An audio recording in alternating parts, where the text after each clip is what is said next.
Okay. So far we have covered world history, that is done. उसके बाद आपका map भी कंप्लीट हो गया, ठीक है. उन दोनों को आप रिवाइज करते रहो. Try to write down test also.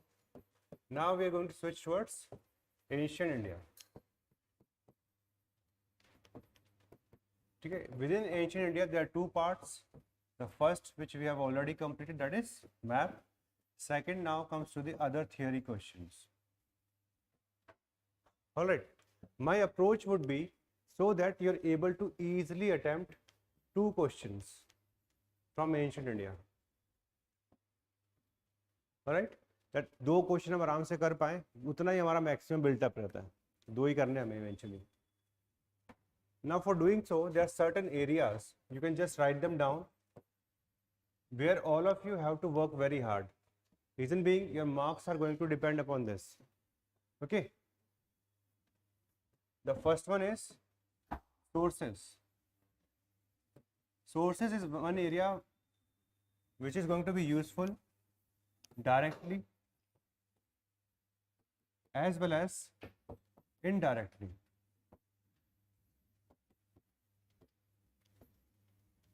Directly means UPSC can give you direct question. किसी पे भी क्वेश्चन आ गया. Suppose they ask question on Vedas as a source of history. But even if they ask any question on Vedic period, you can mention that source. That is the indirect use. Okay. In every question we have to mention source. In ancient India, that is a thumb rule which all of you should remember. Do not write any information without writing the source from where you get that. This is the basic rule which you need to remember. Similarly, whenever any dynamic question comes, like if you see the question on Dharma Shastra, or any question on banking, land grants, the amount of sources that we'll cover, that covers all these indirect topics. सब हम cover कर लेंगे. ठीक है. So the first important element of preparation of ancient India is going to be sources. सबसे पहले हम इसी पे workout करेंगे. Second, then I'll go to turn towards the various debates. There are n number of debates which UPSC is asking every year. Like Ashoka's Dhamma is one area. Bar bar question आता है. Megalithic पे last year उन्होंने debate पूछ लिया. So there's various angles which we'll discuss. I have even increased and few more debates for ancient India, which we'll cover in the class itself. Your only work is to remember it and then retain the information. Then I will switch my attention to some areas from where we get regular questions, like Vedas, Harappan civilization,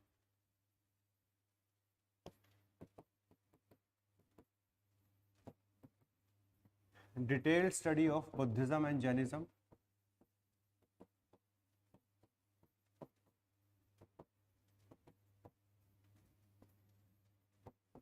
Maurya with reference to Ashoka.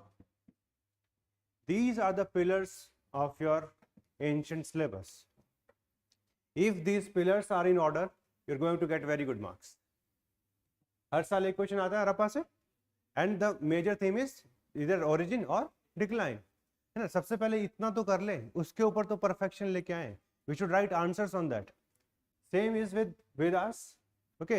Vedas में कुछ तो sources में component आ जाएगा. Vedas as a source of history और Puranas, Upanishad, religion, economy, society, polity, all those elements we are going to cover for that. You do not need any other source. सब कुछ class में ही कवर करेंगे. Similarly is for Buddhism and Jainism. ठीक है. Within Buddhism and Jainism there are n number of questions which UPSC has asked. One, linkage of Buddhism and Jainism with Vedic period or Vedic thought. This is one very difficult topic which we'll consider. Then we'll also focus on the contemporary relevance of both these two religions. In what way they are trying to eradicate the problems of society, or to what extent they have been successful in that, or the factor responsible for the rise of Buddhism and then the decline of Buddhism. जितना भी इसका PYQs वगैरह है, we are going to aim that. Alright, so the approach is like this. we should focus on areas which were going to give you a lot of dividend. Then there is theme of land grants and its linkage with feudalism. We'll try to have a lot of discussion on that. Then Gupta period. Within Gupta period, my focus would be on administration. Okay, then the various other features like economy, downfall. One important thing is art and architecture. Okay, every year you're going to get one question from here for sure. Art and architecture. Like this year they asked a very basic question, Nagara and Dravidian style, along with the examples. So we'll try to cover all these themes in full complexity. Complexity means her topic के अंदर कुछ ना कुछ difficult parts हैं. Like if you see land grants, so UPSC can ask you an easy question, what were the category of land grants which were given to the people? But what they'll ask, on the basis of the evidence of land grants, do you think there was feudalism in India? This is where all of you will go become a panic कि हाँ कि ना, what to do, what not to do. तो ऐसे जितने भी complex situations हैं in these topics, we are going to cover that so that you can write good answers. That analysis part will be covered very well. Okay. Today let us start with the first topic, that is sources. I want all of you to make a list of these important sources. These are the various themes which we have covered from previous year questions. जितना भी sources के आसपास से UPSC ने पूछा है, okay, and every year they are asking about it. So try to make a list of it. Let's just say first one, different historiological approaches to Indian history. There are 4 important approaches, but you should have a brief idea of all of that. Okay. Second one is historical consciousness. Was history writing a conscious art in India, or was it unconscious? Okay. Or were we having any kind of taste in writing history? Third one, relevance or comparison of archaeological versus literary sources. Then similarly, can we reconstruct art and culture by using these inscription or epigraphic sources? Role of these inscription as well as coins in history making. Seals and sealings, how they help in reconstruction of Harappan. Gupta coinage as a source of history, to what extent can we use it? Numismatic evidence for 2 dynasties, Kushana as well as Satavahana. Then Vedas as a source of history or Shruti literature. Okay. Finally, Upanishad, or can we call them epitome of Vedic thought? Alright. Then one important source from South India is Sangam literature. To what extent it helps us in understanding their societies, their culture. Then foreign accounts, this year 22, they have already covered this. तो इस पे थोड़ा कम focus करेंगे because outcome पे focus करते हैं. Then nature of banking, usury, as well as ownership of land. All these dynamic areas which can come under the heading of sources, we'll try to cover that. Good evening to all the online students.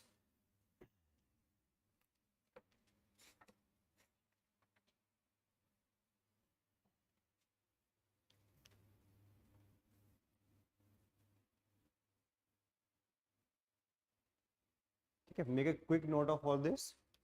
We'll try to cover all of them. Sources पे mostly we have to take at least 2 class. ठीक है, यहाँ से question आने के chances बहुत ज़्यादा रहते हैं direct. Second, try to use them whenever you can.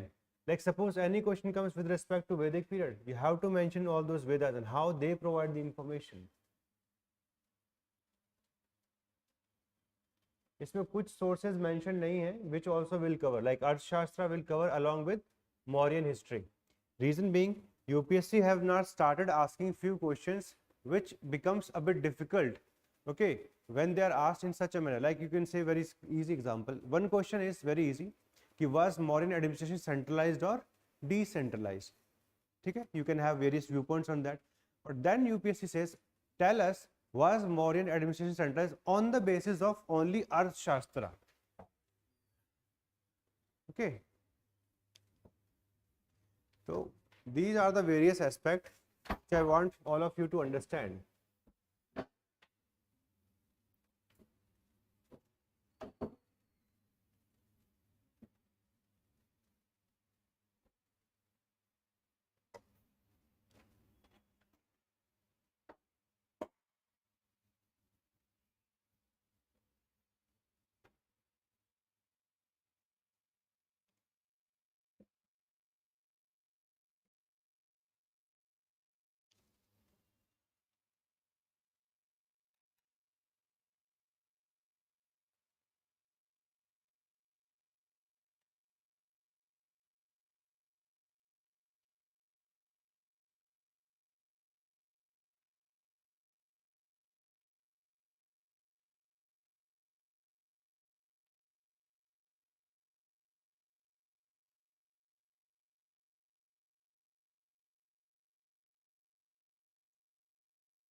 Map, map दोनों में आएगा,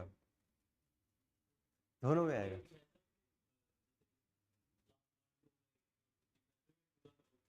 पूरा पूरा पूरा भाई मैप रिवाइज करो अच्छे से।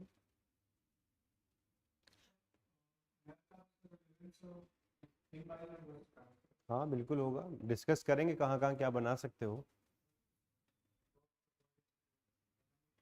हाँ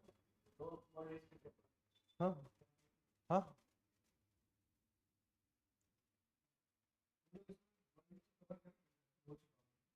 वर्ल्ड हिस्ट्री हो चुका, आप देख लेना ऑनलाइन, कोई प्रॉब्लम है मेरे को पूछ लेना, ठीक है। नहीं तो आप अभी एक काम करो ना, अभी जो चल रहा है अभी वो कर लो, बीच में जब जैसे अभी हमने स्पीड से मेरे ख्याल से मैप सारा एक साथ खत्म कर दिया, अब थोड़ा ये धीरे धीरे करके एंशिएंट इंडिया करेंगे, तो बीच में ब्रेक्स मिल जाएंगे आप।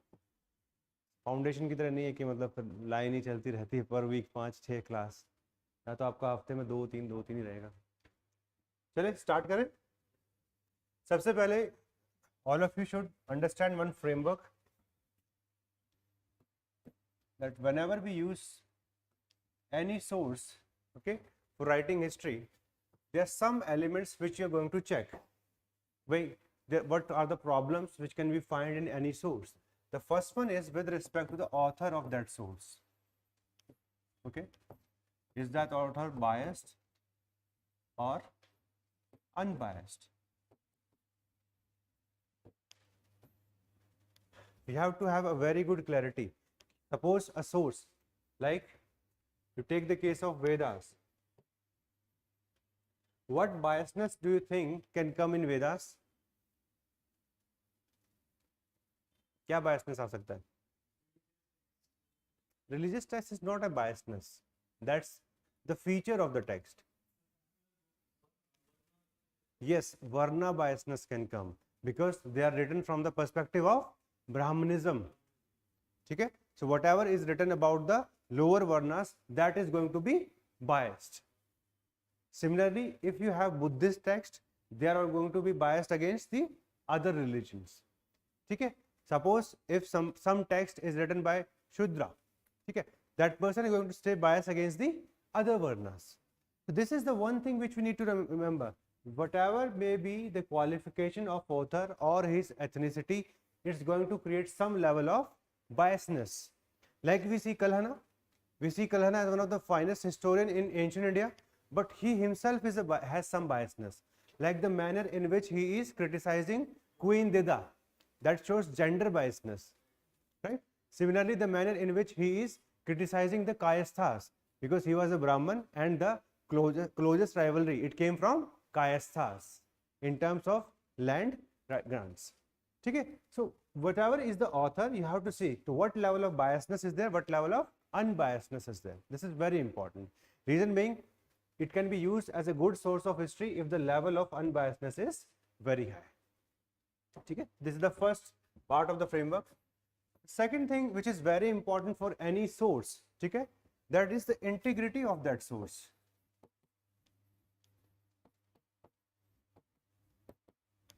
Like suppose you know Megasthenes has written Indica, but does it have integrity? No. Text is lost and somebody else has written on Aryan and Strabo.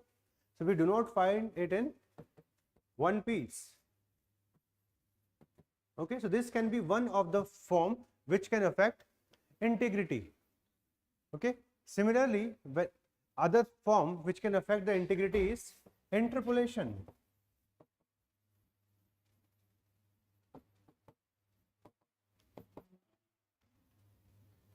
Okay, we have Vedas. If we see Rig Veda, within Rig Veda, book number 1, 8, 9, 10, they are interpolation. So whenever there is some text which is added or it is taken away, it affects the integrity of the source. Okay, so we have to always check this. This is an important test of any source. UPSC is going to ask you a question, can we use it as a source of history? Use them. These are very good points which you can write, and you will not find them in your standard books. नहीं मिलने वाले हैं. ठीक है? The first one is you have to check if the author is biased or unbiased. Okay, biasness can come from religion. Biasness can easily come from the social status that you are having. Biasness can come because of the motive that you have. like somebody is coming from foreign, okay. So the motive of the Chinese scholars to come to India was to collect the Buddhist scriptures and then go back to China and promote the religion. ये उनका perspective था. That's why they promoted India as an idealistic society. ठीक है, so it becomes a biasness. ठीक है, so we have to identify the biasness of the author. What is the perspective? देखो बहुत ही कम लोग हैं, they are going to write for writing's sake. Everything else has an agenda behind that book. ठीक है, कोई उसमें फर्ज करता है कुछ चीज so that कि अगर मसाला होगा तो ज़्यादा बिकेगी, ज़्यादा लोग जानेंगे उसको. Eventually, the same thing used to happen at that time also. So as a person who is trying to see history within a part, we'll see who is the author. Like if you see, there is a question कि epics can be used as a source of history. So can we identify one author there? No. मैंने author के बारे में नहीं पता तो पता नहीं किसने क्या क्या लिख दिया उसके अंदर. Similar is the problem comes with integrity. These two are very important part. The third part which you need to remember for any source, okay, is that source comprehensive or that source has some other specific area of historical study. Like you see the case of the Chinese travelers, their sources can be used only for the story of Buddhism or social customs in a very mild manner, otherwise they cannot be used, okay. While if you see Vedas, overall Vedas have comprehensive history, polity, economy, society, religion, philosophy, everything is covered in Vedas. That's why it becomes comprehensive in nature, okay. Try to remember these qualities, you can always use them. Any question comes on, so as a source of history, limitations में ये 6-7-8 point आपके आएंगे, आपको 2 number पक्का extra मिलने वाले हैं from your competitors, because this is a very good analysis, okay. 3 points clear? Any doubt? Because देखो एक क्वेश्चन आएगा तो आपको ये यूज करना ही पड़ जाएगा. First one is author, second is integrity of the text and the third one is it comprehensive और the area is very limited, है ना. इसमें आप कोई भी एग्जाम्पल दे सकते हो. Fourth one is corroboration.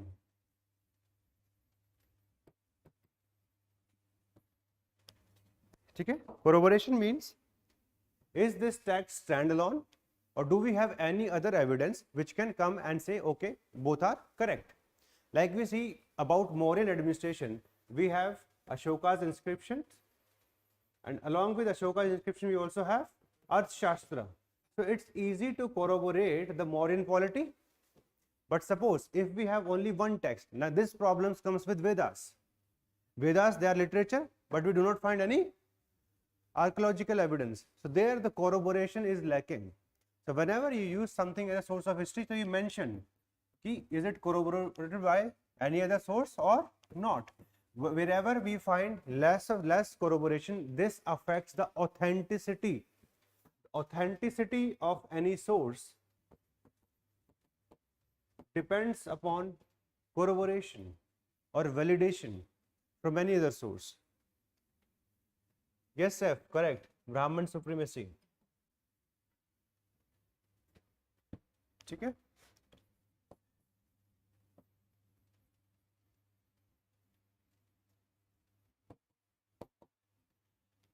One more important aspect when you choose anything as a source of history, there should be a limited geography for which we can use it as a source of history.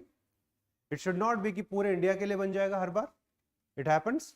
So we should always be conscious what is the geography for which that source can be used as a source of history.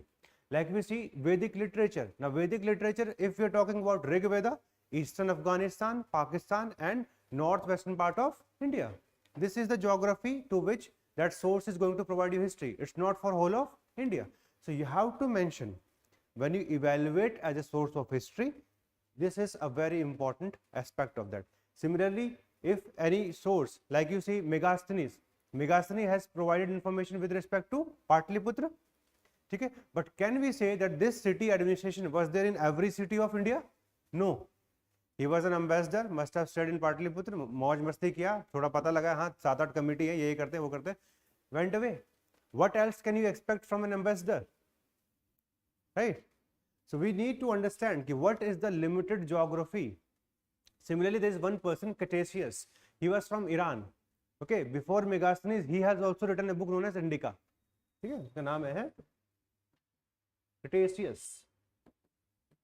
He has also written a book known as Indica, but he never visited India.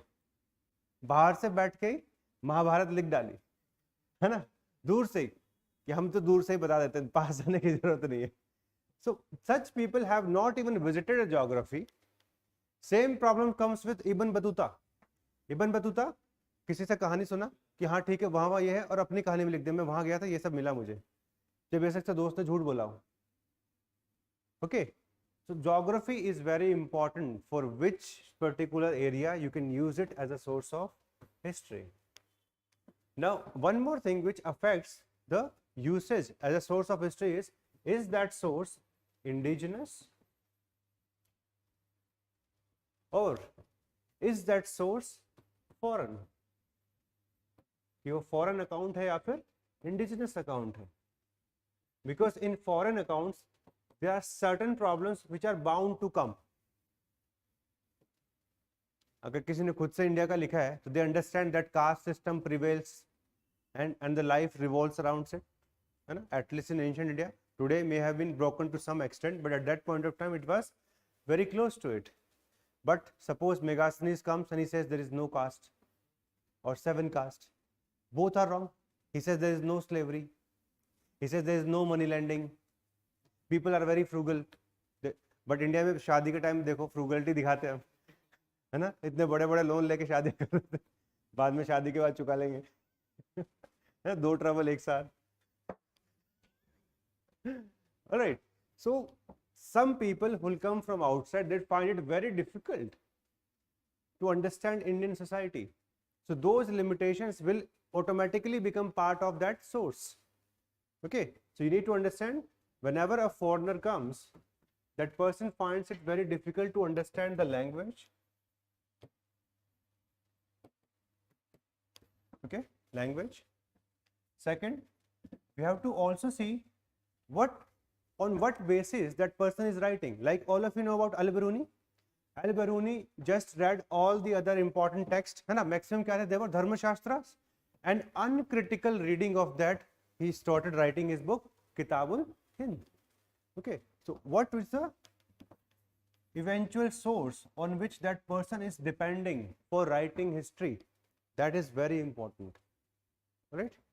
And more often than not, it becomes a literal rather than understanding. जैसे अब हम हिंदी और English की भी बात करते हैं, things are not going to stay exactly same, है ना. फिर UPSC वाला ये जो सी सेट में आता है ना, स्टील प्लांट, स्टील का पौधा, that is the literal translation. It happens when you are from outside. Suppose अगर आपको स्पेन भेज दे, even though you will be happy, but कुछ समझ नहीं आ रहा है, and you will also say undo tres, उसके बाद कुछ नहीं समझ में आ रहा है. So literal, everybody becomes literal. They don't find कि भाई कैसे converse करना, because every language had its own aspect, है ना. So these things you have to remember. Whenever a foreigner comes, some limitations are going to come along with it. Okay. On some occasions, even the people, the society in which that person is coming, they may not interact with him. This is the complaint of Al-Biruni, who says Indians are insular. सुनते ही नहीं है. उनसे बात करो तो what they say, we have the best religion, best food, best country, get out. We don't want to talk, we don't want to converse. These are the problems which you face in foreign account. Okay, plus these people may have some different motives. Like if you see in case of Megasthenes, he was from Greek, and in Greek there was a tradition, whoever is going to go outside, when they come back, they have to give a presentation, and in the presentation there should be something good, है ना, कुछ attractive चीजें बोलो, कुछ ऐसी चीजें बोलो which have not been seen by people of that country. So that's why he started some bizarre stories. In India, ants are used for gold mining, है ना, people have backward foots, this, that, etc. All those stories which have no meaning are written by Megasthenes. Similarly, if you take the case of Chinese scholars, these Chinese scholars started giving a very idealistic picture of Indian society, because India was the land of Buddha. If they want to promote Buddhism in China, what do they have to do? They have to glorify Indian society. Nobody is drinking wine. Nobody is eating meat, etc., etc. All these things were said by these Chinese travelers. And because of all these factors, the authenticity of these foreign accounts, so you have to see these things in perspective. Then only you will use them as a source of history. ठीक है? Is it clear to all of you? कभी भी कोई text को UPSC आपसे बोलता है कि can we use it as a source of history, these parameters you have to use. ठीक है? अदर देन देखो उपेंद्र सिंह में कुछ लिखा होगा, हम भी आपको नोट्स देंगे, बट हर जगह ना हर सोर्स का ऐसे एनालिसिस करना बड़ा डिफिकल्ट है. That's why I am teaching you skill, and this skill is going to come very handy when question comes from sources. पूरा एंशिएंट इंडिया में as well as medieval India, both places this is going to be very useful. ठीक है? एक जो important last में point आप लिख सकते हो, there is always a uniqueness of every source, okay, which is being used as a source of history. Like this we can see in the case of Tujuke Babari, where Lane Poole, one of the historians, says if there is any one autobiography which can be accepted as a source of history without corroboration, that is Tujuke Babari. Okay, so such is the uniqueness of this test, when the person is completely confiding, जो भी सच है सब लिखता चला गया, दुख दर्द सब लिख दिया. Okay, without any, because Babar के पास कोई मोटिव नहीं है, he is himself the emperor. Okay, those uniqueness we can write. Like if we see Megasthenes, he has given information about military, and one among military he has also told about navy, which has been missed by whom? Yes, Kautilya और चाणक्य, उन्होंने उसको miss कर दिया. तो वो uniqueness जो है उस सोर्स की, that you can mention all the time. ठीक है? Now one more keyword which I want all of you to understand, in India, since during the ancient period majority of the text they are religious, so the source can have either embedded form of history or externalized.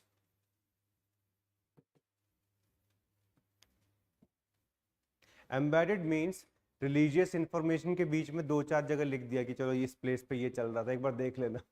Okay, there is some mentioning, casual mentioning, okay, of history. While if it is externalized, like we see in the case of Kalhana, Kalhana's text is externalized. This is the first example of an externalized text of history where the person is completely dedicated to the task, where he is telling what should be the quality of a historian. The person should be unbiased, the person should be impartial, critical research, cause and effect, everything should be seen, and then the history should be written. That kind of history is externalized. Okay, while in all rest we are like कि भाई इसको source use करना है या नहीं करना है, or to what extent we can use it. Okay, so all these things you have to remember. These 8 pointers are going to be very useful while writing history. और ये embedded form of history है, ये तो आप maximum में लिख सकते हो. ठीक है? Similarly, uniqueness, जो भी उसके दो चार यूनिक पॉइंट है, you can write that. Okay, then corroboration, geography, indigenous या फिर foreign account है, author, integrity and comprehensiveness. इतना लिखोगे मेरे ख्याल से 15 नंबर का क्वेश्चन में दिक्कत तो नहीं आने वाली. ठीक है? Rest will do each and every source, हर चीज की बात करेंगे, but to begin with these are the important elements. Okay, yes Akshay, correct. Kalhana's Raja Tarangani. Yes, we'll planning for the daily question from 20th onwards. Okay, anyway,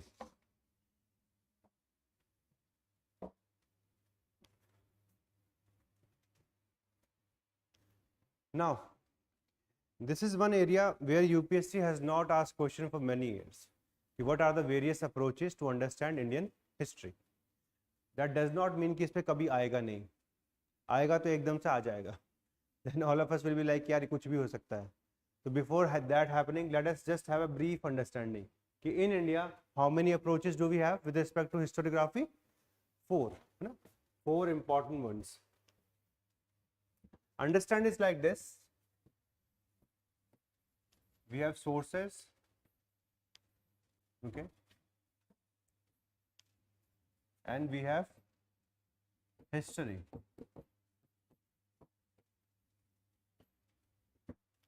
ठीक है. This is the raw material.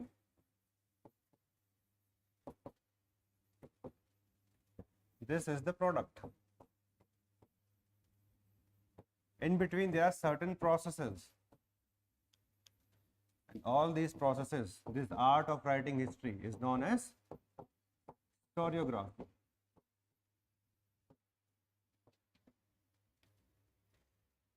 There can be n number of processes from where we can interpret a source. The final outcome can be history, but we have to understand what are the qualities of these processes. Okay, so if we see the art of writing history in India from 18th century onwards, the first school was colonial. Okay, and what was this colonial school all about?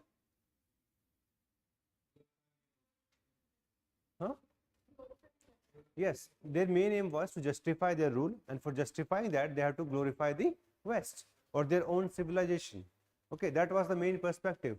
Plus, they wanted to gain as much knowledge about Indians so that administration can become an easier task. This was the initial motivation of the first school. Okay, so they were able to read about India. They started various archaeological activities which were required in order to collect sources. Okay, so we'll discuss कि क्या उनका contribution था, all that. So first school is colonial. When this colonial school was trying to create cultural hegemony of the West, it was being challenged by the nationalist historian. This nationalist historian went the other way, मतलब बिल्कुल opposite direction में. What they said, while the colonial came with the concept of dark age, they came with the concept of golden age. Okay, so this is how the both of them were in the opposite directions, and this became a very problematic scenario for India. Reason being, the first school was focusing on polity, the second was also doing the same. Okay, there was no particular growth towards the social or economic history. This social or economic history then became the main basis of Marxist school of historiography. But they also have some assumptions, like there is always going to be class struggle. So that's why they conveniently ignored caste system and placed their findings only on the class system. And second, they tried to use economy, how various economic development has changed the course of history. That's why if you see their historiography, it's going to be feudalism, urban decay, monetary anemia, all those theories, because they justify the Marxist school of historiography. Okay? And the final and the last school, it is not majority of the society. This was peasants. Okay? Then it includes Shudra, it includes women, it includes tribals, all such people who were never given any space in the chapters of history were now being covered. So that's why the fourth school, the major focus is on those area, or we can say non-elite history. And these people say the elitist history is false, or it is not the real history. Reason being, we are just focusing on 5-6 important characters of ancient India, so खुश होके बैठ जाते हैं. But do you think that's the clear representation of the history? No. Okay. But these are the four schools which we need to understand. Okay. So let us have a quick recap of these important schools. The first one is Indologist or Orientalist.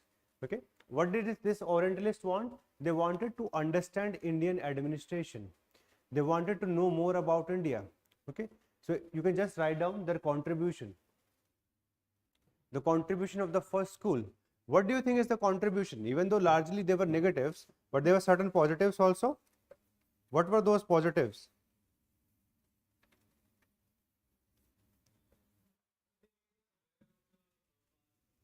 They tried to create a systematic subject of history. है ना? Second, write down translation. If we see the first school or the colonial school of historiography, this colonial school has two major objectives. First,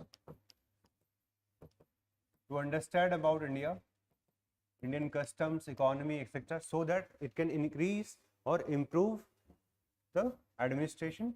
And third, and second, justify foreign rule.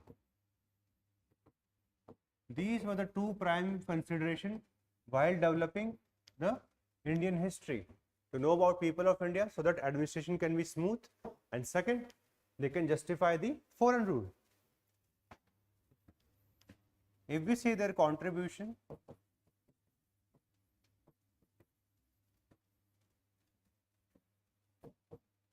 so they were the one who started this systematic studies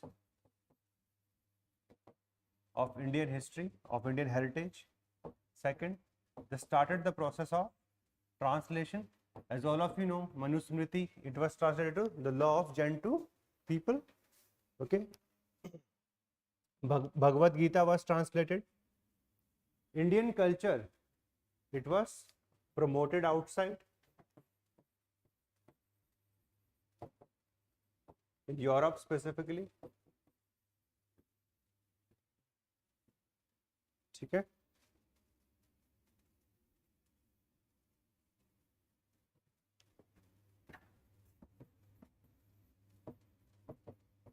They also developed the branches of archaeology, and this development of archaeology widened the amplitude of sources. For writing history, you require archaeology as well as literary books. So they developed the field of archaeology in India. Like all of you know, Archaeological Survey of India was created finally, and Alexander Cunningham became its Director General. Okay. So archaeology का field भी develop किया so that sources can be preserved. Similarly, translation was started of the books so that can be read by majority of the people, and true history, or at least the history writing, can be improved. Systematic studies department. They also started certain institutions, like all of you know about it. Asiatic Society of Bengal was set up in 1784. Similarly, Bombay Asiatic Society was started in 1804. Archaeological Survey of India was also established.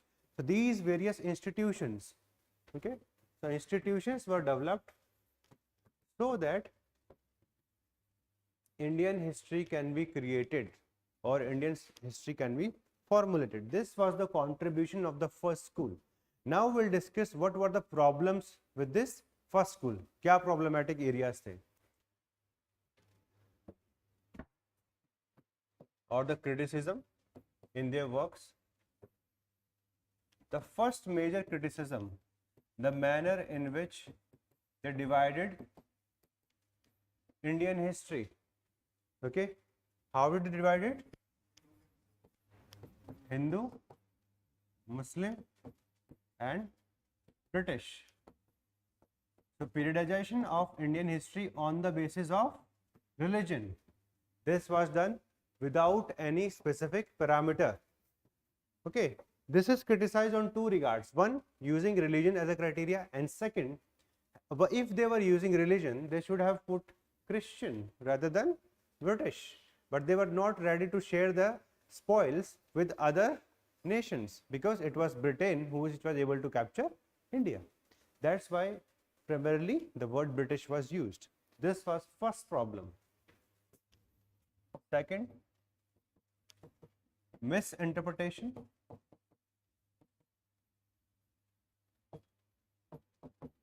They took everything literally, read Dharma Shastra, whatever was written. They said this is how Indian society has worked over the years.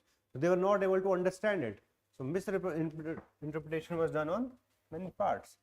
Third, deliberate attempts. Deliberate attempts were done to glorify foreign invasions, and at the same time to remove those chapters from history in which India was very good. Like suppose they preferred to leave Ashoka behind, they preferred to leave Harappan civilization behind, no focus on that. But what they were doing, they were glorifying the exploits of Alexander the Great. Okay, so they had chosen those areas, उनके ऊपर ज़्यादा research work किया, from where they can get some mileage. Okay, so these were the various problems which we face. One more important problem was their focus was only on political history, as their major interest was to justify foreign rule, plus they were not having any understanding of Indian society. So that's why they limited their knowledge or their research to political history. So these were the initial problems which we find in this school.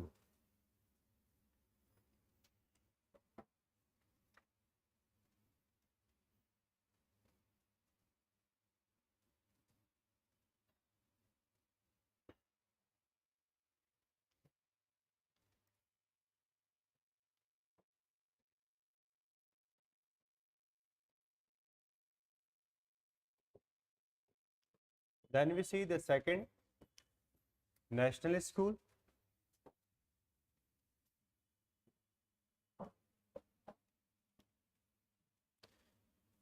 You can write the contribution of 2-3 important personalities like R.G. Bhandarkar. R.G. Bhandarkar, he reconstructed the political history of Satavahanas.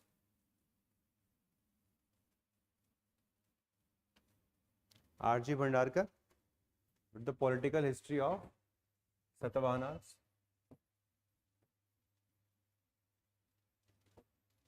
Then we have P.V. Kane.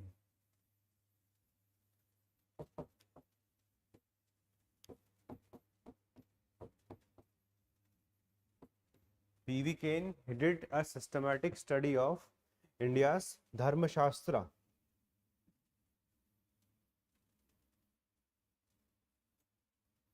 Okay. Then we have D.R. Bhandarkar, Devdutt Ramakrishna Bhandarkar. He published books on Ashoka.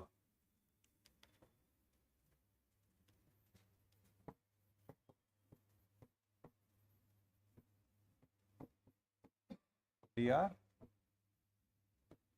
Bhandarkar. Ashoka.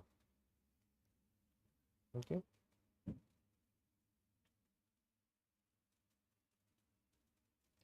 All of you know about K.P. Jaiswal. So K.P. Jaiswal did research on Indian republics of 6th century BC. K.P. Jaiswal.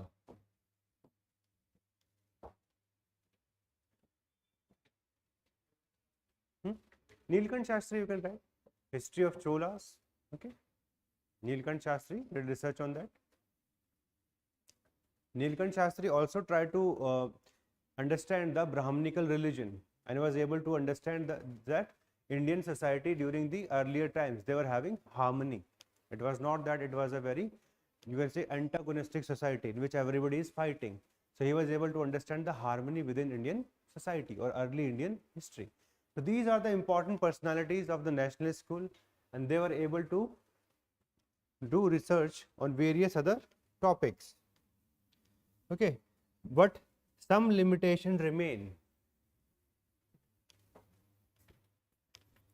There were certain limitations with this school. The first one was religious basis of Indian periodization that continued. They did not challenge Hindu, Muslim and British period. That was not challenged by them. Second,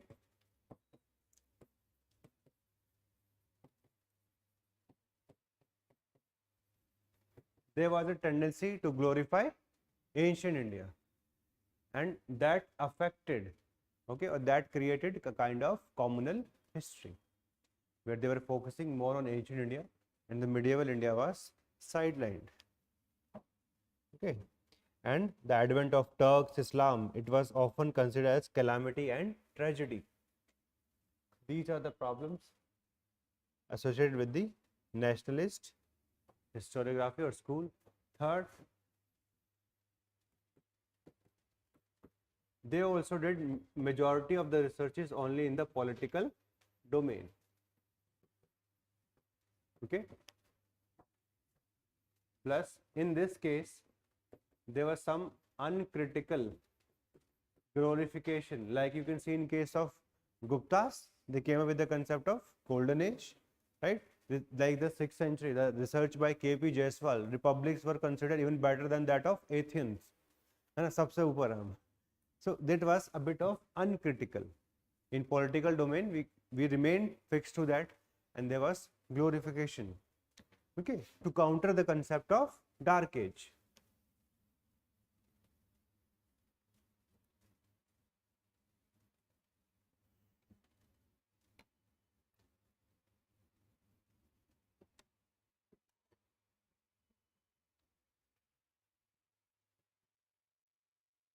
Then comes the third school,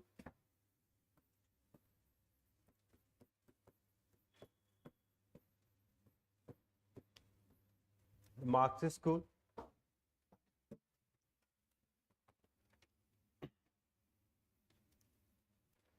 with the coming of Marxist school, there was shift from political history to social and economic history. The important personalities, or you can write their contribution, like A.L. Bhasham. A.L. Bhasham has written the book The Wonder That Was India, okay, in 1951. It's a survey of ancient Indian culture as well as civilization. Similarly, we have D.D. Kosambi. Yes, The Wonder That Was India, 1951. It was a survey of ancient Indian culture and civilization.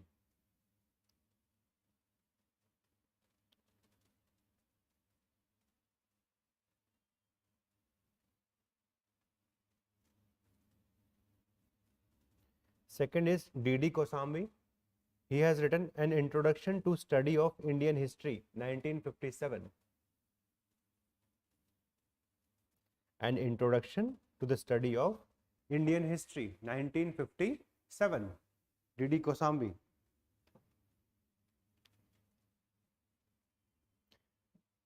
This book presents, ये line लिख लो, काफी अच्छा line है. This book presents the history of ancient Indian society. This book presents the history of ancient Indian society, economy and culture.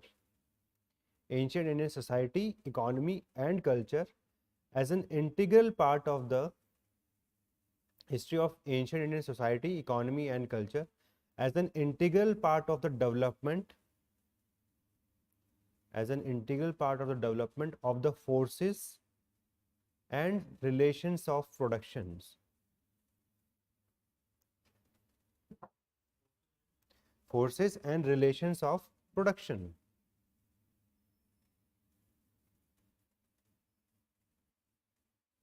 Okay. It shows the stages of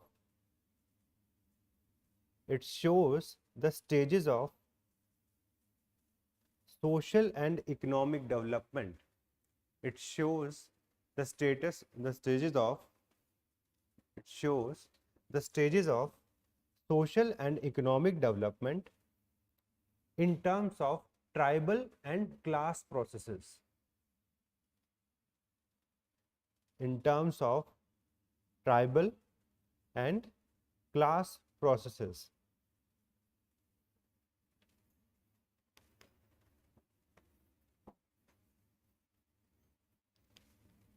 Okay? So this is the contribution of these Marxist historians. Let us see their limitation.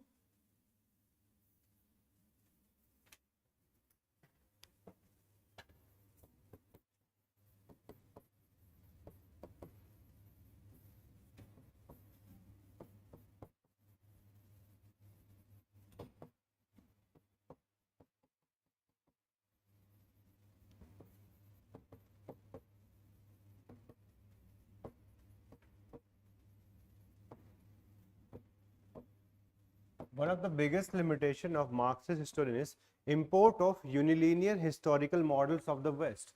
Like there is division among the class rather than caste. Okay, जो भी historical models थे of the Western Europe or Europe, they were used by them.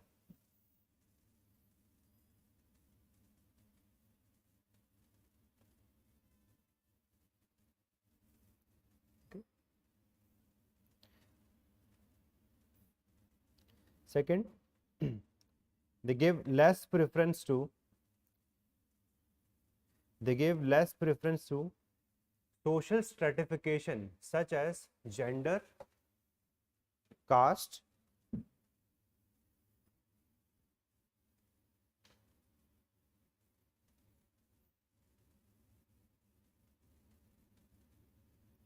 less emphasis was given to social stratifications such as caste and gender.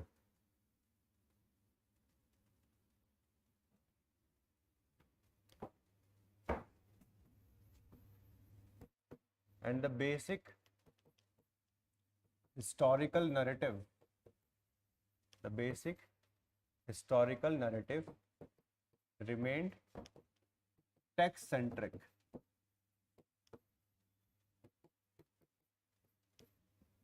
The basic historical narrative remain text centric, मतलब book के हिसाब से जो history बन रही थी वही लिखना चालू कर दिया. ठीक है, this remains the limitation of Marxist school.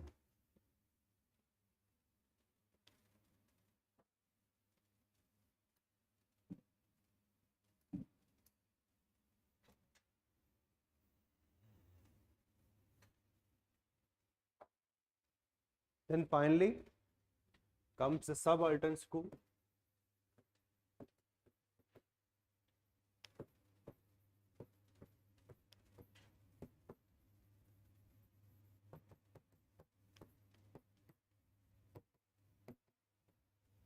Ranajit Guha, he is a prime personality in this. Okay.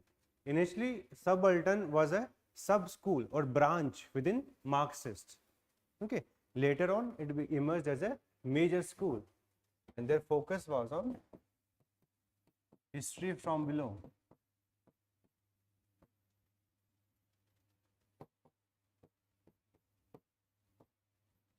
Okay, like you can see various contemporary topics like role of women in India's national struggle. Who is focusing on that? This role of peasants, role of tribals. Every year UPSC is asking question in modern India from here, or the way women is reflected in ancient India. All such researches, all these fringes are now being covered by the subaltern school. Okay, so these are the 4 schools of historiography which we should keep in mind. Okay? Let us see the colonial school of history. The first one were Orientalist. The major important personality was like William Johnson, John Stuart Mill. Okay, these were the initial people.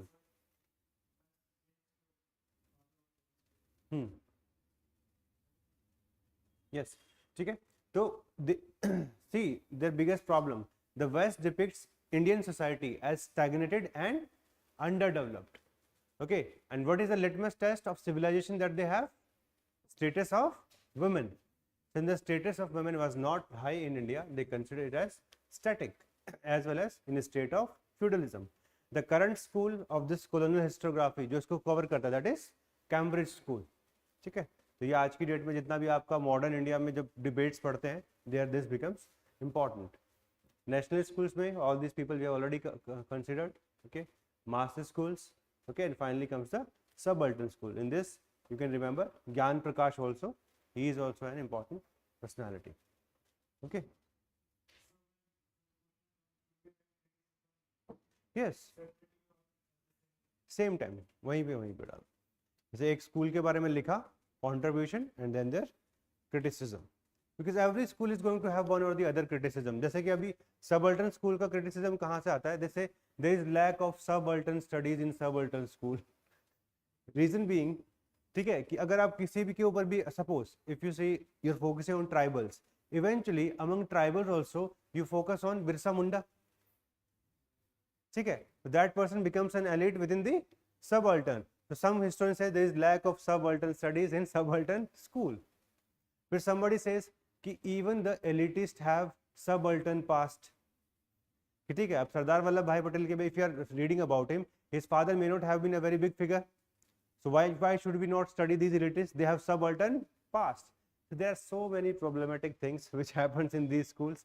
That is not important for us from academic point of view. हमारे लिए बस ये है कि हमें 4 school पता होने चाहिए. कभी कोई क्वेश्चन आएगा तो we should be able to address along with their contribution. Yes. किसको? तो आप उसमें कंट्रीब्यूशन और क्रिटिसिज्म लिखते चले जाएंगे. हाँ, दोनों लिखेंगे. देखो हमारा तो कोई व्यू पॉइंट है नहीं. जो बुक में अच्छा लिखा है, जिसमें नंबर अच्छे मिलेंगे, हम वो लिखने वाले हैं. हमारा पॉइंट ऑफ व्यू तो देखो, eventually you and me do not have that much of an experience कि हम अशोका पे कुछ ऐसा कमेंट कर देंगे जो दुनिया में पहली बार होगा, है ना. It's going to be part of one or the other book. तो आप स्टैंडर्ड कमेंट्स चालू रखिए. हाँ, बस. एंड वैसे भी यहाँ से क्वेश्चन देखो 2007-2008 के बाद नहीं आया है. We are just doing it for the sake of कि अगर आ जाए तो फिर उस टाइम पे आपको सिर्फ 4 स्कूल के नाम पता होंगे और कुछ नहीं पता होगा. That will be the time कि अगर आपको आता है तो you can take the lead. Okay, so let's hope so कि ऐसा कुछ पूछ ले जो हमें आता हो. Okay, now there is one very important question कि were Indians having any kind of historical consciousness.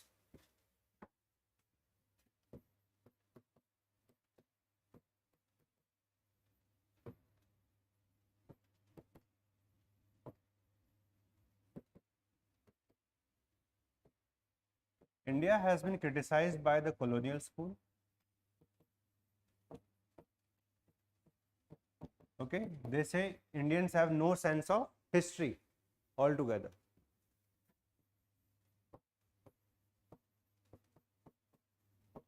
Al-Biruni also criticized us. He says historiography as an art is an Islamic heritage.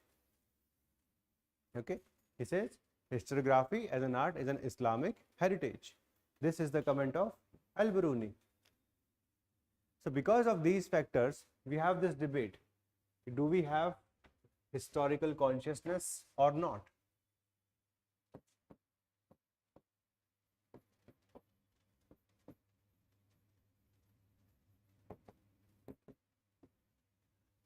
On this topic, the best research I find is from Romila Thapar. Okay, she has divided the concept of historical consciousness as per the societies. Okay, every society cannot have the concept of remembering something in a same manner. कोई किसी तरीके से याद करेगा, कोई किसी और तरीके से. She says there can be two types of societies. Some can be lineage based, like we have in India. Some societies can be state based. Okay, in lineage based society we often have embedded form of history.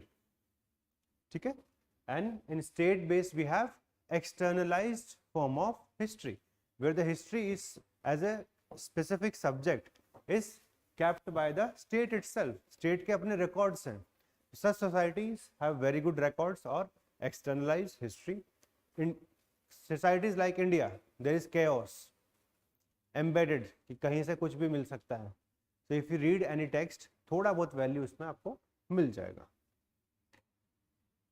ठीक है. So this is the difference between the historical consciousness. This concept you have to use at the time of conclusion. ठीक है, कि we should not compare the history writing of ancient Indians with the history writing of today. At that point of time, neither there was consciousness कि भाई ठीक है history as a subject है, or neither there was infrastructure like we have today in universities to write history of everyone. But still, there are some specific evidences which tells us that there may have been a historical consciousness in India. Okay, and we'll try to understand कि वो कहाँ से हमें पता चलता है. What are the evidences of that historical consciousness which is embedded in nature? Let us try to have some points on that. Okay, like if you see the concept of time in Puranas, okay, that is a kind of historical consciousness, because they were trying to maintain some chronology, even though it was cyclical in nature, even though it was very complex from the current conception of our time, but still they were trying to understand the time. So chronology as a important, you can say relevant, remained for the ancient Indians. Second, we also find this historiography in some various traditions. The one tradition was that of Bardic tradition. Okay, Suta and Magadha. These were the part of Bardic tradition. Similarly, we find the Itihas Purana tradition. What were the Itihas? Epics and Purana. Okay, so what do we find in this Itihas Purana tradition?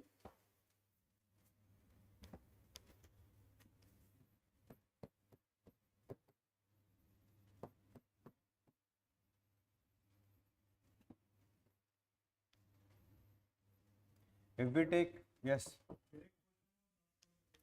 in 2018 they asked one question on this specific part.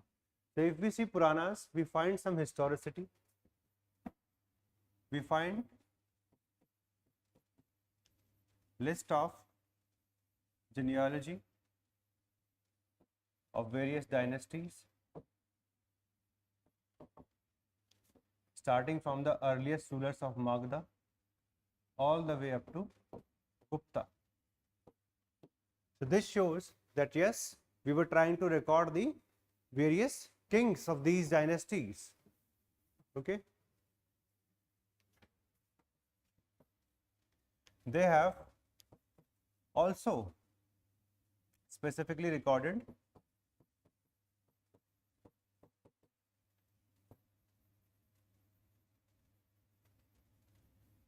historical geography, the name of the places which were there in ancient India.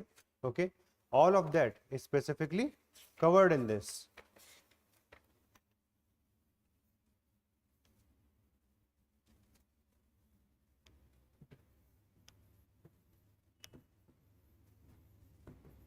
Religious history,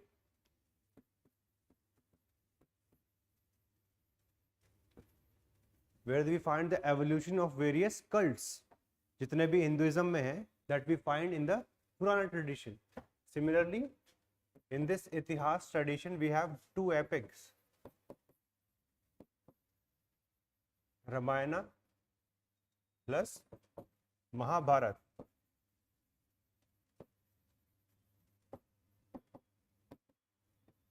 These also provide us understanding of the social systems, okay, as well as the military history of those era. This Itihas Purana tradition, okay, resembles or the manner in which they were specifically taken from one place to another, or the transmission, like all of you know that Purana, even women as well as the Shudras, they were allowed to listen to the Puranas. So even common men were able to get some knowledge of history through this tradition.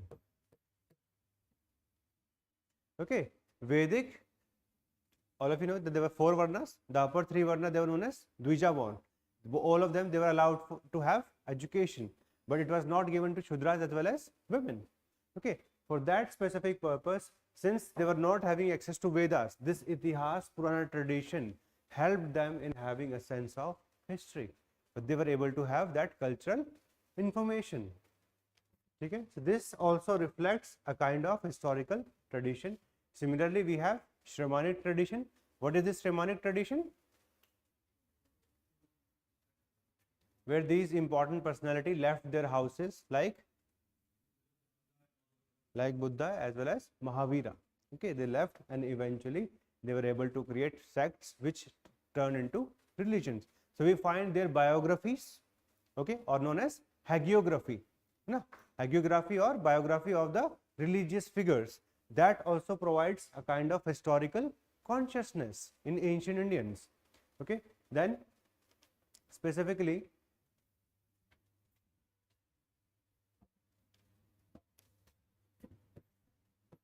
we find inscriptions of Ashoka,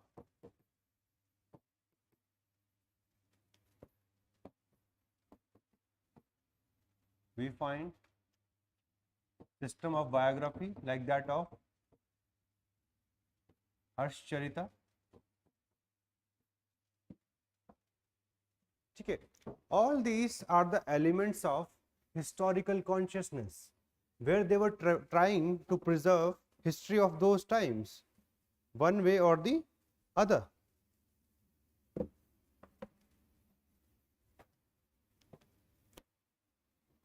All right.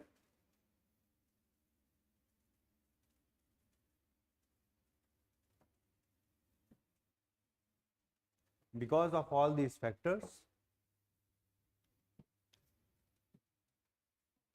ठीक है, Romila Thapar identified the historical consciousness of India was part of embedded history as opposed to the externalized history of other countries.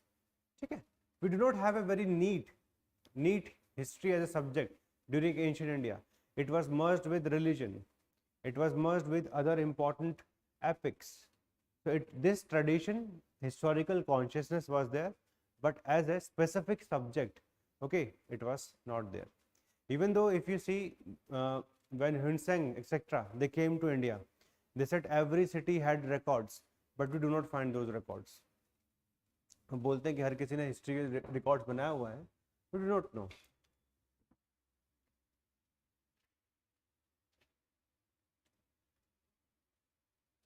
Now in 2018, UPSC asked this question, कि what was this Itihas Purana tradition? This you are able to understand? What is this Itihas Purana tradition? What are the features of this? This is not even given in the books. What are the features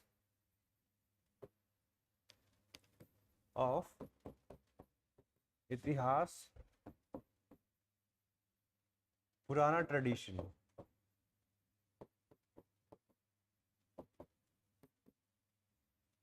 Tell me, what can be the specific features of this?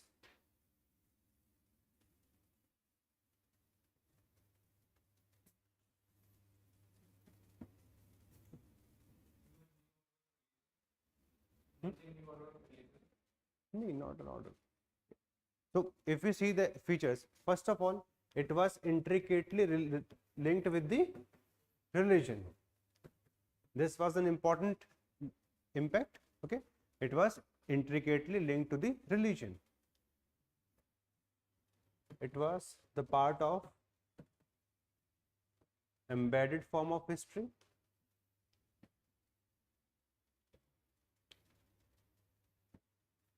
Initially,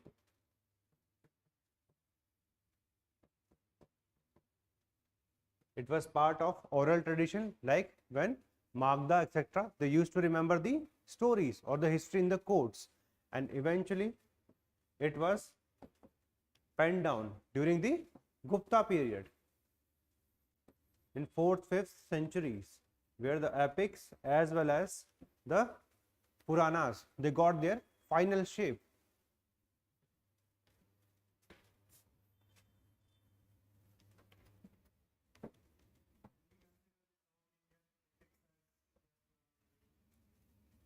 वो इसमें नहीं आएगा mostly, ठीक है. इसमें आपको north India वाला ही रखो, इतिहास पुराना ट्रेडिशन, इसी का ही पार्ट रखो, ठीक है. देन दिस इतिहास पुराना tradition has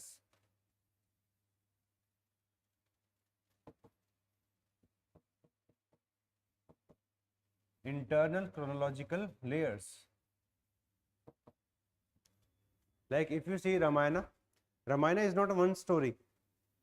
It has so many different stories. Okay, similarly, Mahabharata.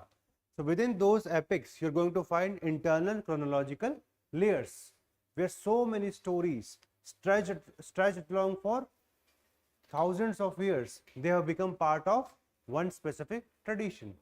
Okay, so this you can remember. इसी में भी ऐड कर लो that the composition consists of not any history of 1 or 2 centuries. It has more than 7 and 8 centuries. 700-800 साल की history is condensed in this Itihas Purana tradition.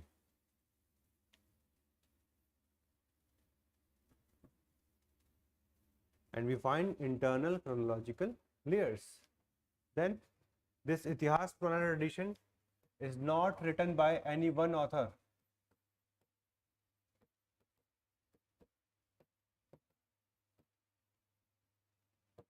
There are multiple authors who have contributed and kept this tradition of Itihas Purana alive. Okay, like even though we say कि भाई Mahabharata, it is written by Ved Vyas, but it's such a big text. Do you think it is written by one person? No, not possible. So, large number of authors have combined, multiple authors have written this Itihas Purana tradition. So, these are the features. In case we are lucky this question gets repeated, remember these points. We can easily write, सोचना भी नहीं है, जल्दी जल्दी लिख के काम खत्म कर देंगे, ठीक है. Now, one more point which we can remember, Itihas Purana tradition eventually gave way to the externalized form of history. Okay, yes.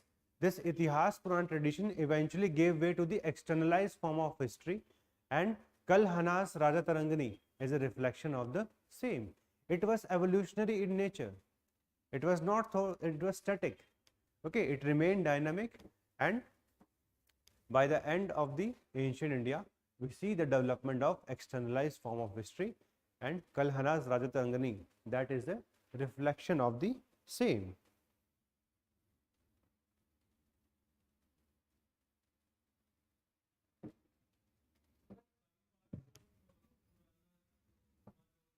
Hmm? Hmm? हाँ, कौन सा जीनियोलॉजी? हाँ, वो भी लिख सकते हो, वो तो बेसिक आप पुराना वाले लिख ही लो. टाइम इज डिवाइडेड इनटू, मतलब टोटल 5 पार्ट्स में डिवाइड करते हैं एवरी पुराण, ठीक है, जिसमें आपका क्या था, सर्ग, प्रतिसर्ग, मनवतार, ठीक है ना, देन आपका genealogy or of gods, and finally genealogy of the kings. These are the 5 parts of Purana that you can write, 5 characteristics. Okay.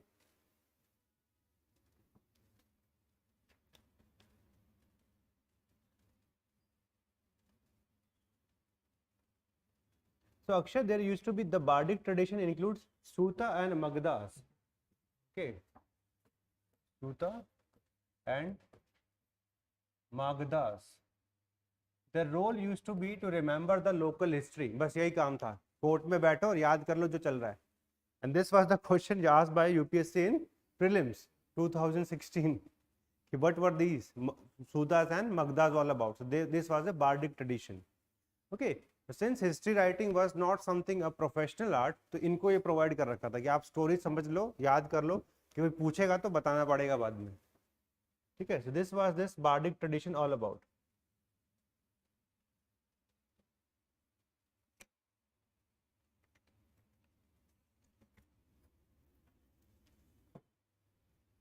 ठीक है. That point you can also add. There are 5 characteristics of Puranas. ठीक है.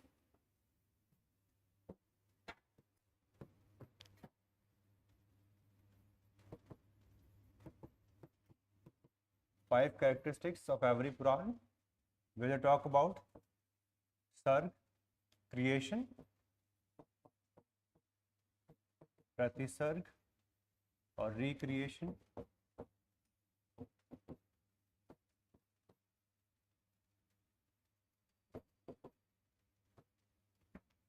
okay, in the period of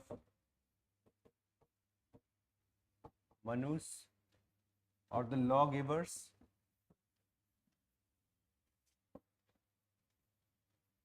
genealogy of gods and rishis,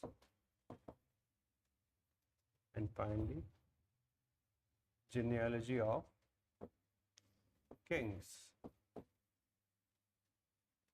These are the 5 characteristics of every Puran, plus the conception of time, that if you wish to write, you can write. In this conception of time, they divide time into 4 yugs.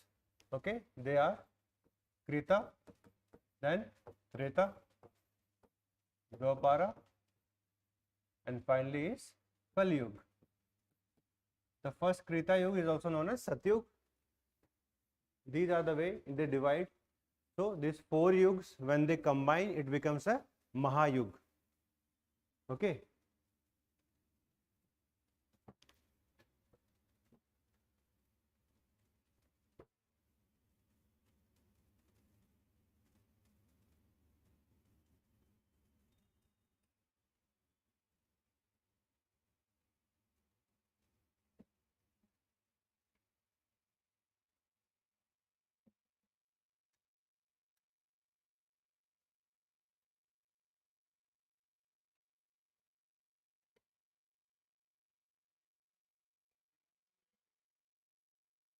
यहाँ पे उन्होंने सिर्फ ये पूछा था what are the features of this. वो तो अभी हम पढ़ेंगे पुराना, तो वहाँ पे कर लेंगे क्रिटिसिज्म क्या है सच. बट क्रिटिसिज्म करना है तो वही सारे आपके फीचर्स है, वो 7-8 जो हमने फीचर बताए हैं वही आपको यूज करते जाना है. क्रोनोलॉजी समझ नहीं आती, वही सब है पॉइंट्स इसके घूम फिर के. राइटर कोई एक नहीं है. ठीक है. किंग्स की जो डायनेस्टी दिया हुआ है, गरुड़ पुराण में कुछ लिखा है, वायु पुराण में कुछ और लिख दिया है. ठीक है. So internal conflict with in the Puranas. There is not one Purana. Purana are divided into 2 parts, है ना, Mahapurana and the other Purana or Upapuranas. Mahapurana, they are 18 in number. Puran in itself means old, something which is historical. Anyway, so this I think is enough discussion on this topic.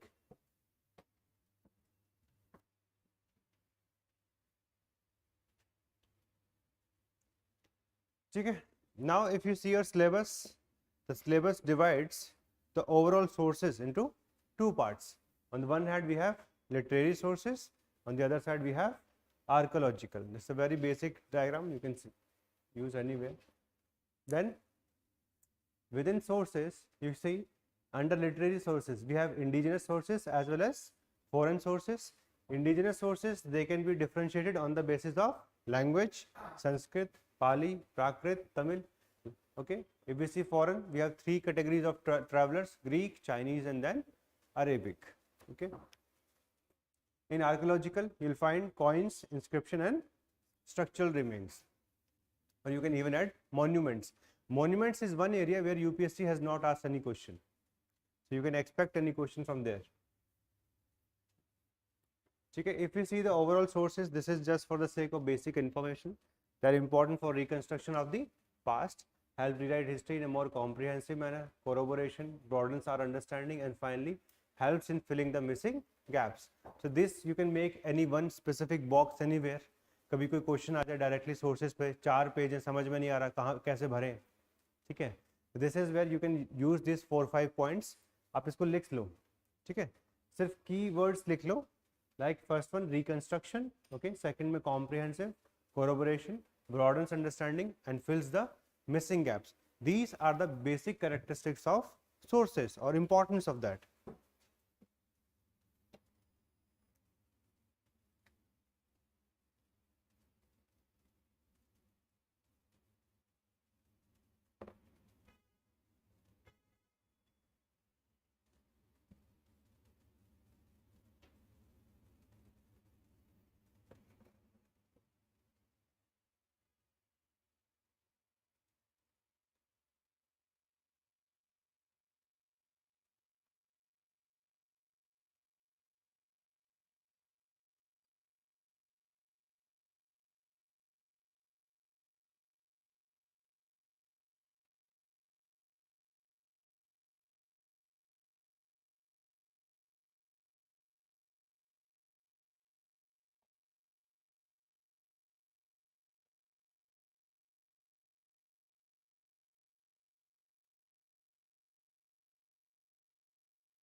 ठीक है, epigraphy, study of inscriptions, no, that is what it is all about, and within this it includes engraving, pillars, paywalls, etc. But numismatic, study of coins, okay, which includes studying about the metal, okay, what is the quality of metal as well as the source of that metal, what is the writing on that metal, all that you have to write. Monuments, whatever material remains we find specifically, which are constructed by humankind, that becomes part of this. If we see inscriptions overall, so they are of two types. They can be foreign, they can be indigenous, all right, and on the basis of the content we can further classify them into political, administrative, social, religious, economic, and etymological. These are the various parts on which inscription can be divided. All of you have the handout number 1. Just quickly read, jaldi se padho. I think most of you know what is the use of inscription as a source of history. Then I'll tell you a few examples which you can write.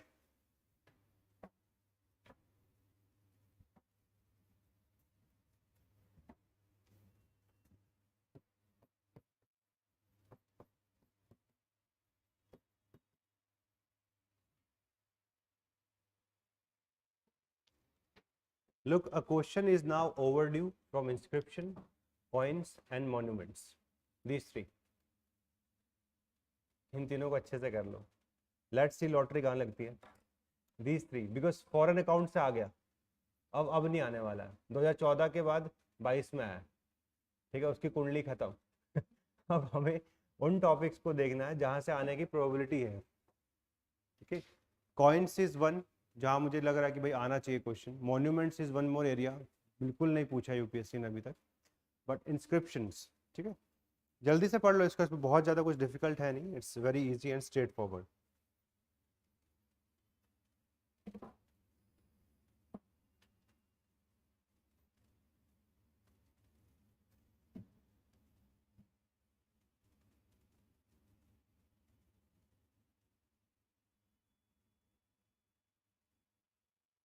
Suresh copy वैल्यूट हो गया तुम्हारा? Copy मिल गया या नहीं? मिल चुका है ना? क्लास के बाद मिलते हैं, आज ही मिल लेते हैं। अरे बावले, हाँ ई कॉपी भी तो होगा, मैं पूछ लेता हूँ उनसे। ये तो हैंड आउट उस पे पोर्टल पे भी मोस्टली अपलोड होता ही है साथ में।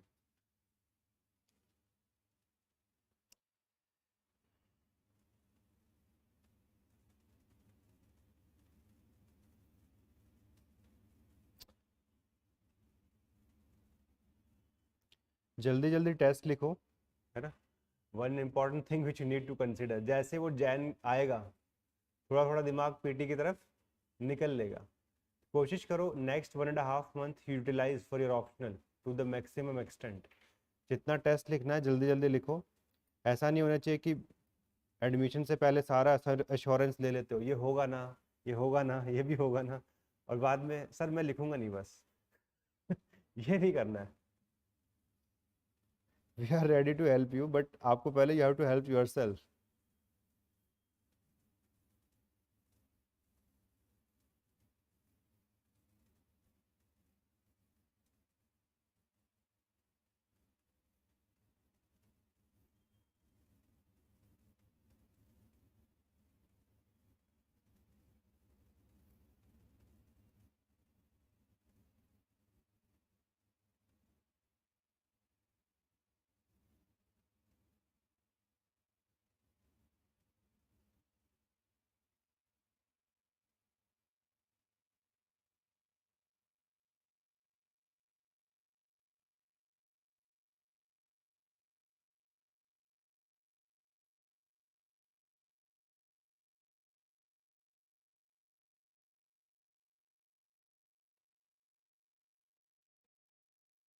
Can I discuss?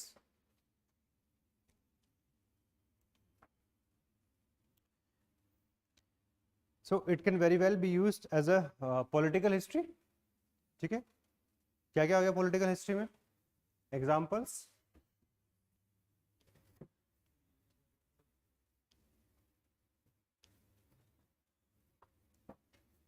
you can just write down these examples along with this. Okay, so in political history there is one Behestan inscription, okay, from Iran, where we find annexation of Gandhara and Shatgu by Darius I.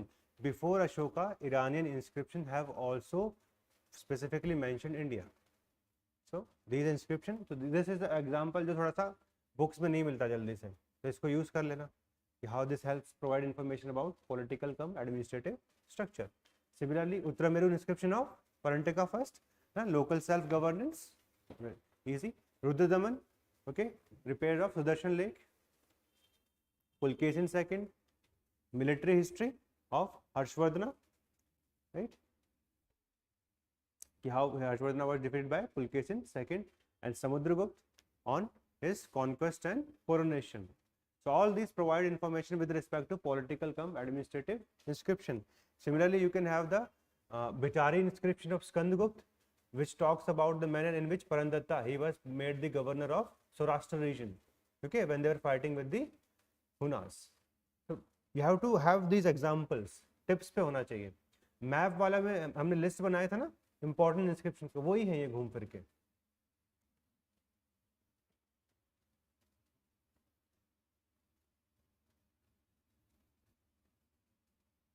You can even mention the inscription of Kharavala, the Hathigumpa inscription, which provides information about his polity as well as culture, religion. Kalinga wala कर सकते हो, in which Ashoka himself provides information. So there can be n number of examples, है ना? You just have to remember कि political में ये सारे example use होंगे. Then you can see the various political processes which they also provide information about, like administrative and revenue system. So if we see the edicts of Ashoka, they are part of administrative system. If we see Lumbini pillar inscription, that provides information, tax was reduced to 1/8. So that's provide information on revenue administration of Mauryas. Then chronological information, many of these inscriptions provide datable information which helps us in understanding religious sect, institution and practices. These are directly mentioned in Hathigumpa. वहाँ year wise ही लिखा हुआ है सब कुछ. कौन से year में क्या क्या किया गया है, ठीक है, that can be an example. Then historical geography, meaning what were the names of those places at that point of time, art, architecture. So this historical geography is also provided. Like we know the location of Kapilavastu on the basis of inscribed monastic seal, uske basis पे हमने उसको बनाया है. Cultural history also has many examples. Like we have Kudumalai inscription which talks about 7 musical notes. Then we have the Chidambaram, okay, the Nataraja temple has 108 sculptural figures of the various poses.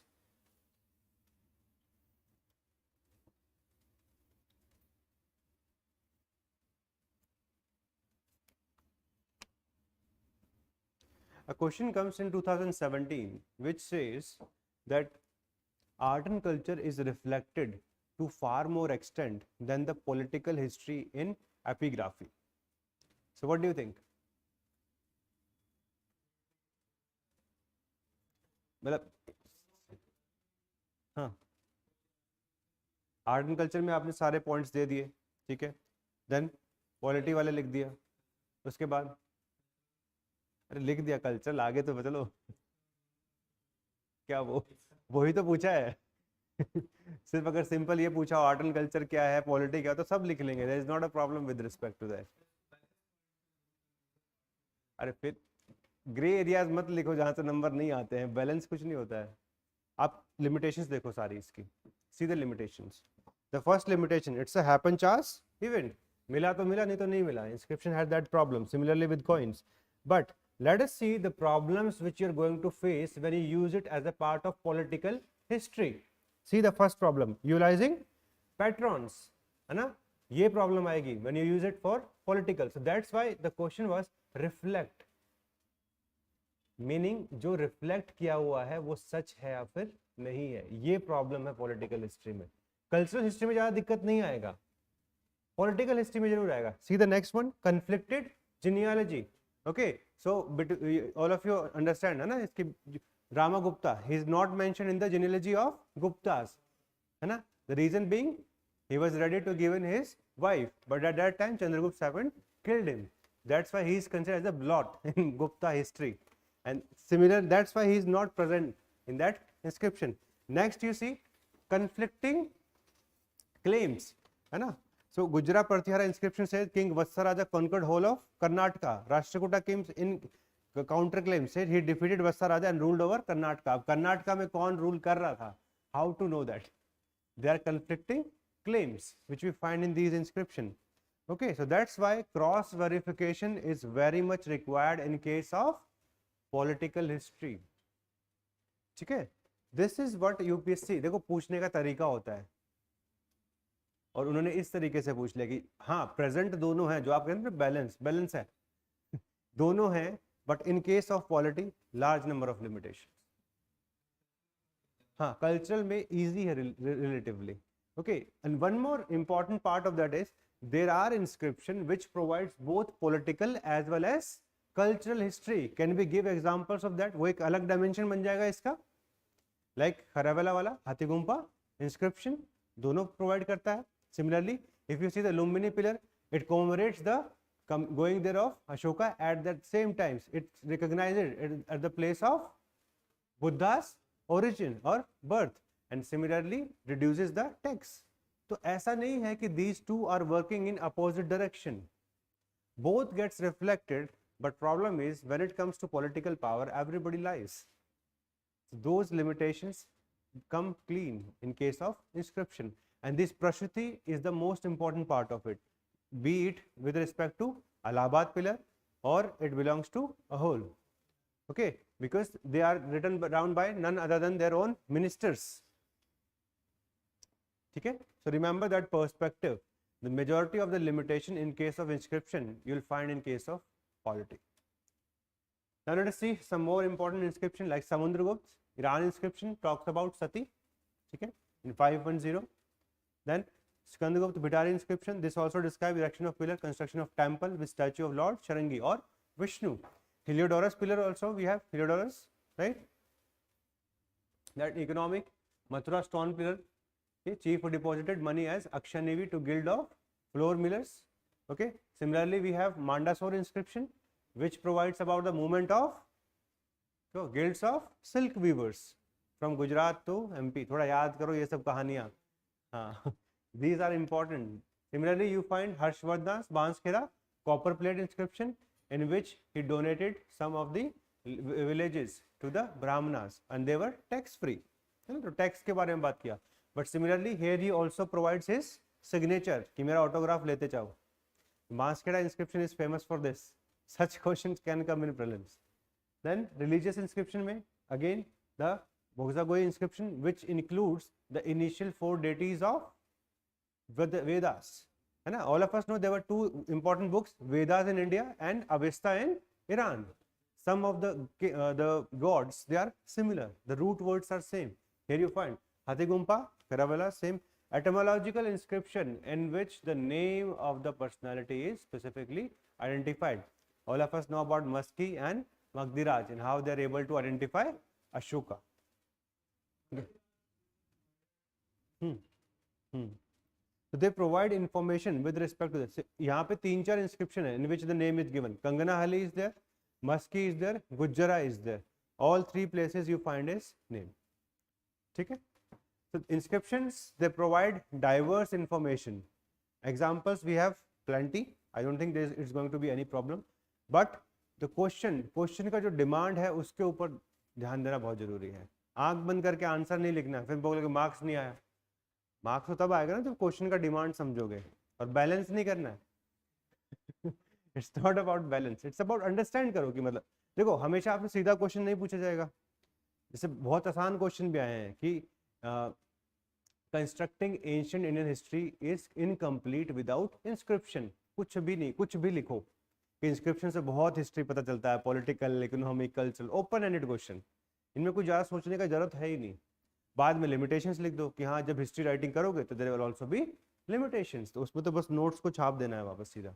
But whenever they ask you to think about it kindly do the honours. ये नहीं है कि नहीं मैं तो नहीं सोचने वाला, थोड़ी तो कोशिश करनी पड़ेगी. ठीक है, या आप वैसे थोड़ा सा आंसर राइटिंग में करोगे तो यहाँ भी समझ में आ जाएगा. Let us move to the next topic. कुछ इंपॉर्टेंट इंस्क्रिप्शन इसमें भी लिख दी है. कभी ऐसा हो सकता है कि क्वेश्चन पूछ सकता है कि how inscriptions helps us in understanding the various measures taken by the administration. तो एडमिनिस्ट्रेशन से रिलेटेड जैसे सोहगोड़ा इज वन इंस्क्रिप्शन है ना, फेमिन रिलीफ एफर्ट्स के लिए. Similarly you can find it is with respect to the Uttaramerur which provides governance. There is also one from Mahasthangarh है ना, of the same period जो कि सोहगोड़ा की तरह ही है. तो ये सारे एडमिनिस्ट्रेशन के 8-10 एग्जाम्पल अलग करके रख लो. अशोका के तो सारे इंस्क्रिप्शन ही ऐसे वाले हैं. okay, which provides the major things of administration or for the proclamation or you can say publicizing dhamma. ठीक है. Let us see the next one, coins.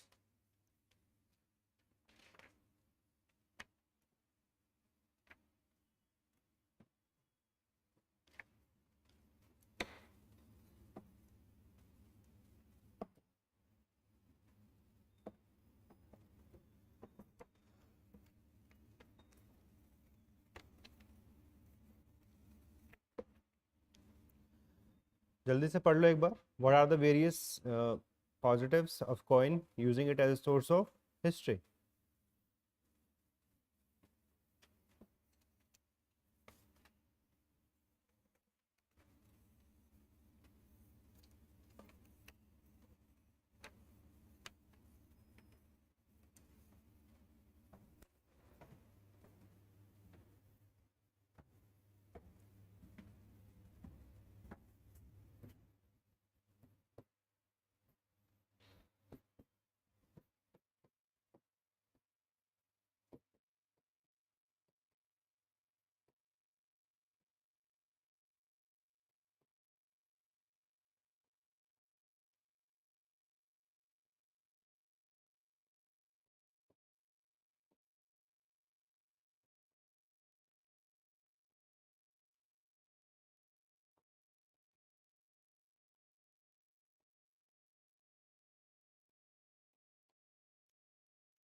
अच्छा,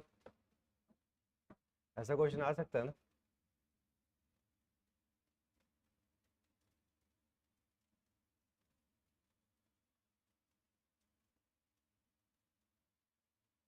I am thinking question like this, मतलब थोड़ा सा, हाँ, नहीं नहीं नहीं नहीं नहीं नहीं नहीं, it should be divided on the basis of components of monetary history. Okay, अभी बात करेंगे, अभी पहले बेसिक बात करते हैं फिर एडवांस पे चलेंगे, मीनिंग क्या है इसका।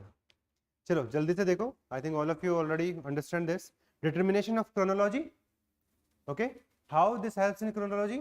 First of all because of debasement, धीरे धीरे करके उसका वेट कम हो जाता है, so you can easily identify that this coin is the earliest, this is the oldest one. Second, if they have dates, okay,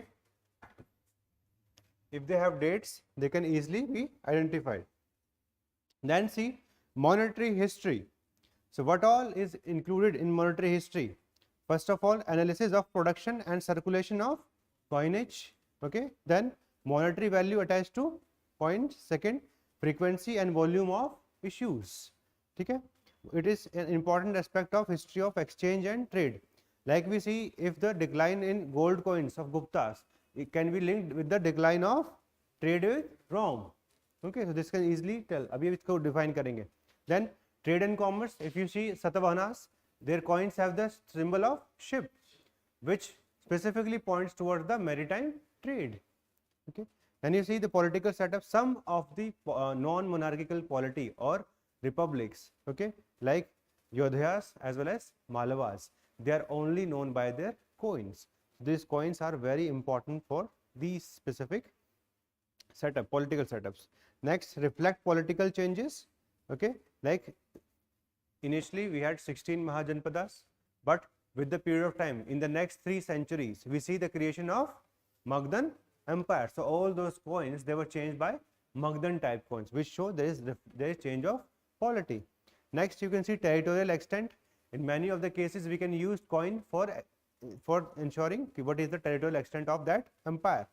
Political history also, like Indo-Greek, they are entirely known from their gold coins.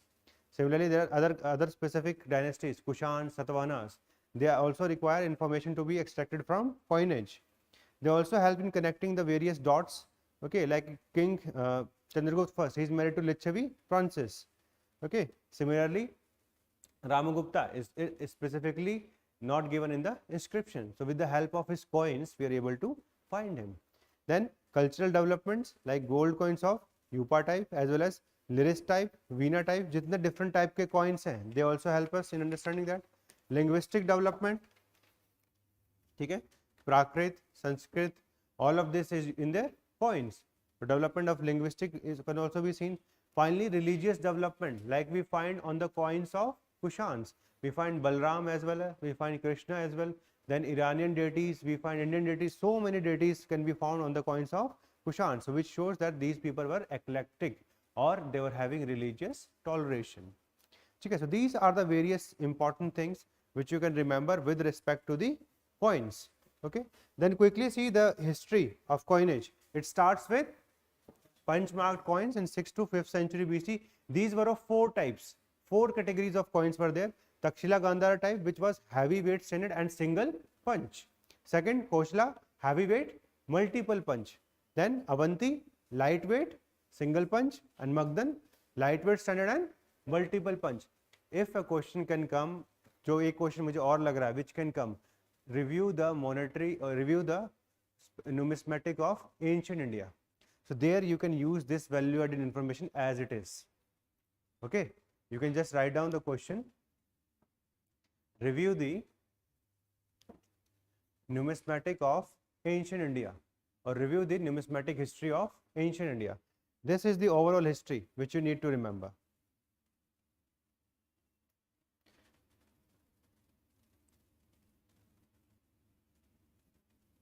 कोई question आए guild पे, ठीक है, guild क्या करते थे, they used to issue coins, ठीक है, तो उसमें ये बॉक्स बना दो कि initial punch mark coins there are 4 type.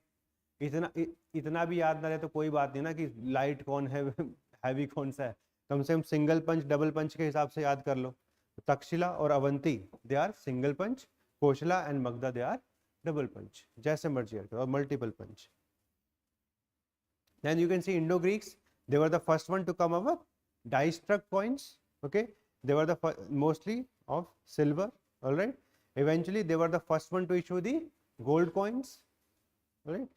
Then, if we see their specific, they are in Prakrit language and usually in Kharoshthi script. And after that, we see Kushans. Kushan, they made large number of gold coins. Maximum number of copper coins in Indian history, they were issued by them. Okay, maximum or the most purest coins can be found from here, gold coins. Then Gupta coins, maximum number of gold coins in Indian history from here. They were known as dinar. Okay, then we found various kinds of religious symbol on them. Lead coins, they were issued by Satavahanas, that you can remember. Okay. So this is the various coins example जो आप याद करके रख लीजिए. If any question comes, so this can be used. Now, try to create a framework for this. To what extent coinage reflect monetary history of ancient India?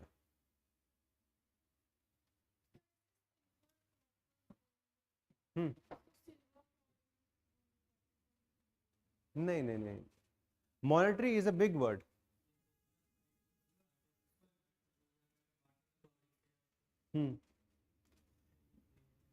हमें ये देखना है सबसे पहले कि coinage and second is monetary history. What all can become part of monetary history? That we have to see. Issuing authority, like we have RBI, Government of India. At that point of time, who was the issuing authority? So this can be seen at the Mahajanpada. Okay? There were 16 states which were issuing their own coins. So that it is able to tell about the monetary history of those. Similarly, guilds, they were also issuing. We came to know about it.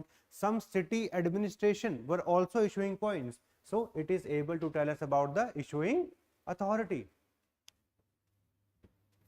It tells us about the mint towns. Like अभी India में printing जो हो रही है नासिक में चल रही है, बढ़िया, ठीक है. Here also we know certain mint town like Sonk was one area which was very prominent. Similarly, Mathura was area. So we came to know about those towns which were used for this purpose. ठीक है, ऐसे कर करके हमें इसके अंदर points generate करने हैं. सबसे इंपॉर्टेंट चीज वो है. Then we come to the limitations finally. To what extent it is able to find it. So first let us see issuing authority. We come to know about the mint towns. Then yes, various important trading centers. All right. It also helps us in understanding the various metals, source of metals from where the coins were made or extracted. वो भी पता चल जाता है हमें. ठीक है. It tells us about trade and commerce. Within trade and commerce, you can give example of like Satavahanas, ships can be found on their coins, which specifically points about that. Then external trade. Yes, presence of Roman coins which we found at places like Arikamedu, okay, or Korkai. At these specific ports, we can find that. Similarly, they also help us in denominating the economic limit of any empire if they were in circulation. Yes. Yes, they help us in understanding the economic area. है ना, किस economic area के अंदर they were circulating. That also we can tell on the basis of coins. Yes, what else? Yes, very good. The purity of coins. In this you can give examples like the purest gold coins, they were issued by Kushans. Okay, while they also tell us about if coins are issued in low denomination, means trade and commerce is very wide, like it happened under the Kushans, है ना, कि exchange frequent हो गया है, तो you require low denomination coins. देखो कितने सारे पॉइंट जनरेट हो गए मॉनेटरी हिस्ट्री के लिए. ओके, सो ऐसे क्वेश्चंस में अपनी इकोनॉमिक्स की नॉलेज को यूज करना है और यहाँ पे पुट करना है. ऐसे आपको बुक्स में नहीं मिलने वाला. One more point which you can think of is favourable balance of trade in case of India, because we find more external coins like dinara coin जो था उससे हमने दिनार बना लिया अपना रोमन सा. ठीक है, so that has also specifically affected issuing of gold coin in India. So we were having favorable balance of trade. That is very easy to see.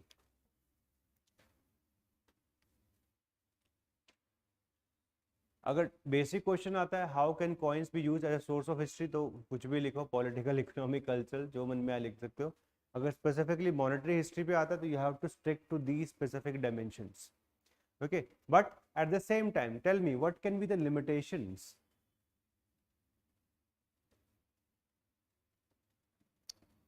What can be the limitations when it comes to monetary history?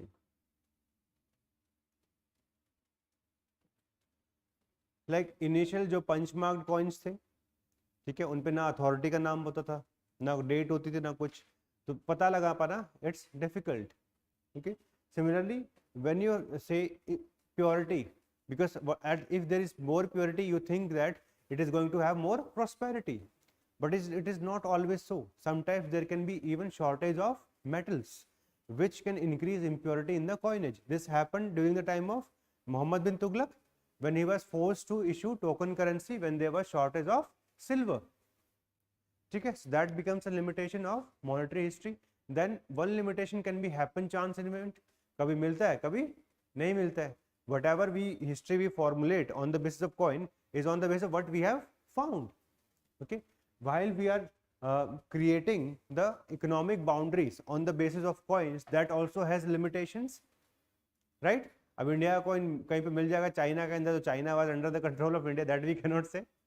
ठीक है, तो वो area क्या है, वो भी थोड़े से लिमिटेशंस है. It can not be accurate, that we need to understand.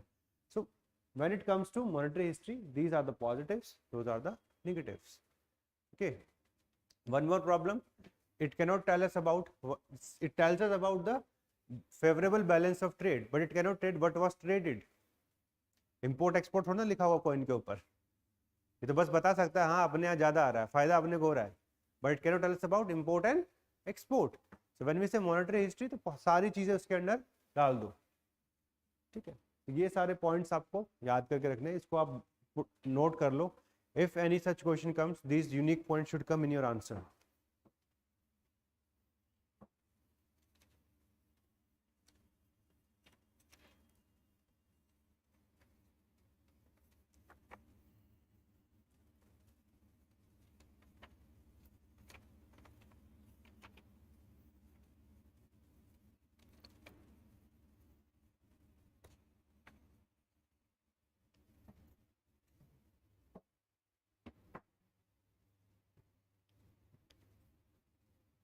ठीक है, ये तो मोस्टली आपको पता है.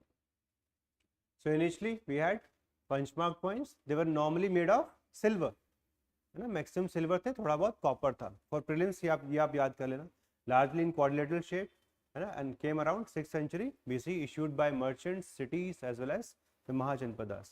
Later on, if we see the Indo-Greeks, for the first time, first gold coins in Indian subcontinent, we find titles, portrait, etc. All this we can find in the Greek coins. Okay, यहाँ पे you can see they were just punches. Okay. Okay, then Gupta coinage is famous, largest number of gold coin known as dinar. Chandragupta one, he issued king queen type. Okay, then Samudragupta, Garud type coins are there playing veena. Then Chandragupta second, Chakra Vikram type of coins. Okay, then we have Kumaragupta first, and finally Ramagupta. We came to know about him only from coins.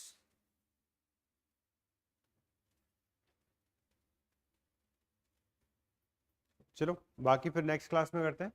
ठीक है, answer writing start करो, थोड़ा improve करो. World का test जिन्होंने कर लिया, दिया टेस्ट या नहीं दिया, कब दोगे? जल्द एक टेस्ट तो, हाँ बीच में आगे, पक्का ना? यू हैव टू लर्न यार, कि जितना जल्दी हम आंसर राइटिंग करेंगे.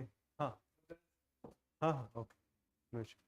तो you should also write test at the earliest. देखो आपको इम्प्रूवमेंट के लिए टाइम लगेगा. जब भी हम आंसर राइटिंग वगैरह करना शुरू करते हैं, 3 घंटा बैठना अलग होता है, बैठ के 1-2 आंसर लिखना थोड़ा अलग होता है. सो मेक श्योर कि आप अब कम से कम अगले 2 महीने आंसर राइटिंग को कॉम्प्रोमाइज मत करो. राइट आंसर्स एंड टेस्ट भी टाइम पे आना चाहिए, ठीक है। नेक्स्ट वीक अपना 3 क्लास रहेगा, Tuesday, Wednesday as well as Thursday, और 6 PM रहेगा यार। थोड़ा सा आज टाइम में वो गलत मैसेज टाइप हो गया था ग्रुप में, शायद आपने देख भी लिया होगा 6:30 का, है ना। हाँ, सॉरी अबाउट दैट, बट वो 6 PM था। पहले एक्चुअली 6:30 था ना, तो उन्होंने वो कॉपी किया और डाल दी 6:30 का 6:30 निकल गया। बाद में हमने एडिट भी किया कि उसको 6, बट आई थिंक तब तक सबने एक बार देख के बंद कर दिया। But next week Tuesday, Wednesday and Thursday 3 दिन लगातार क्लास रखेंगे। एंड पहले सोर्सेज खत्म करेंगे, फिर कुछ इंपॉर्टेंट डिबेट्स हैं पूरे टाइम की वो कवर करेंगे, फिर धीरे धीरे हम और इंपॉर्टेंट थीम्स की तरफ चलेंगे। जैसे एक थीम आपकी religious history I am going to cover, वैसे मुझे लग रहा है कि 1-2 क्वेश्चन आने के चांसेस हैं, ठीक है। सो online students, that's it for today. I'll see you on Tuesday at 6 PM, okay, and the class will be on our portal पे ही रहेगा, ऐप पे।